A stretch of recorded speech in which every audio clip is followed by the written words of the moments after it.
Welcome to Quilting Kentucky Stories, a special series from Tales from the Kentucky Room. I am Sylvia Lovely, coach, teacher of writing, and particularly writing the stories of your life. The stories you will hear, most of them are from my writing students in the Carnegie Center for Literacy and Learning class entitled Writing the Stories of Your Life, or from opportunities I have had to coach budding writers. Some of these stories are funny, some sad, and sometimes both. They are not lengthy, but each adds on an exclamation point to life.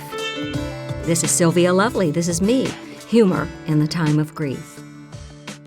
It was a beautiful fall, 2001, with a couple of exceptions. One was 9/11, that where were you when it happened moment, and the other was my mother was dying of cervical cancer. Now, my parents had left eastern Kentucky back in the 50s, I think along with about half the population, and in their case, they and their families, by the way, extended families, settled in the Kentucky diasporas that surrounded Dayton, Ohio. And my father made cash registers for a living, made a tiny part of it, and if you're under 40, you don't even know what a cash register is. But more about that later. They returned in the 80s. Why? Because I had my boys, and their beloved grandchildren. Now, I worked a lot, and I was a very busy woman, and my mother always reminded me that it was she who helped raise my boys so that I could pursue my career.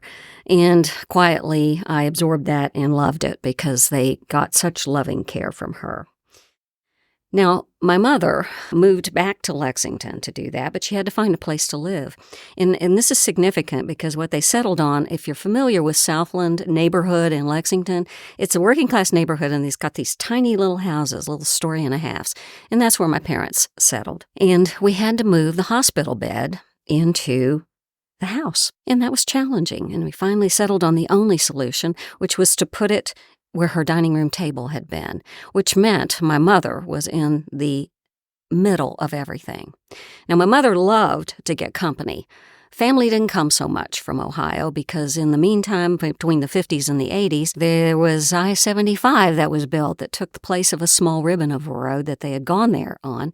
And of course, there was Cincinnati in between, and that was a little daunting for my family members. But one person did come on a regular basis, and my mother adored Aunt Ruth. And I hope everybody has an Aunt Ruth in their family. My mother was brooding and unhappy. I found antidepressants in her things after she died. But Aunt Ruth was just the opposite. Aunt Ruth was 1,000 songbirds would come into the house when Aunt Ruth came in the door. Sunshine couldn't compete with Aunt Ruth. She lit up the room.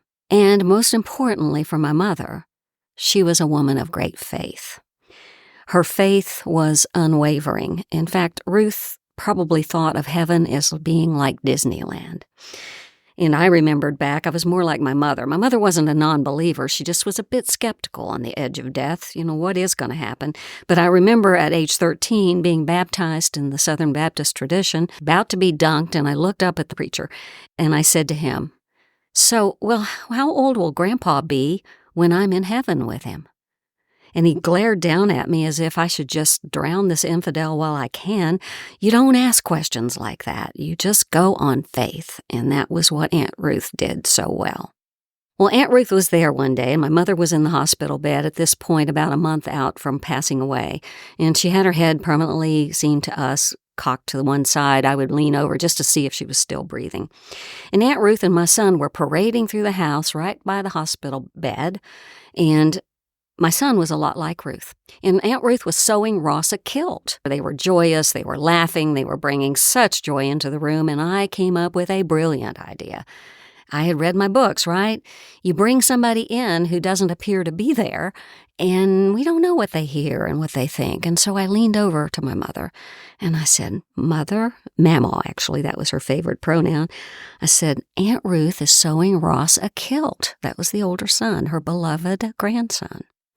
Well, all of a sudden, much to my surprise, her little head began to turn, and she looked up at me with little weak eyes, and in a nonchalant voice she said, "Oh, I hope the poor little thing didn't suffer." She thought he'd been killed. You can take the woman out of eastern Kentucky, but you can't take eastern Kentucky out of her. Kilt was killed. And we doubled over in laughter. It was just hilarious moment because we knew she loved that grandson so much she would never have been nonchalant about it. And so we were all just high hilarity. And when I looked down, there was one person in the room who was not, and that was my mother. There was a look of rage on her face, and this time she had big eyes, and in a very strong voice she said, "Don't ever make fun of me for that. You know how much I love those boys. I just misunderstood." We stopped laughing, and the little head turned back and went to its original repose. Where she was, I don't know, but we didn't hear from her much after that. For me, I actually had a smile on my face. She's still alive. Thanks for listening to Quilting Kentucky Stories, a special series from Tales from the Kentucky Room.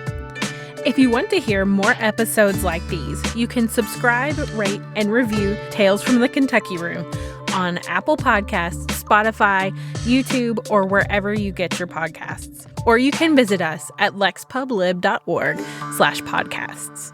That's LEXPUBLIB.org/podcasts.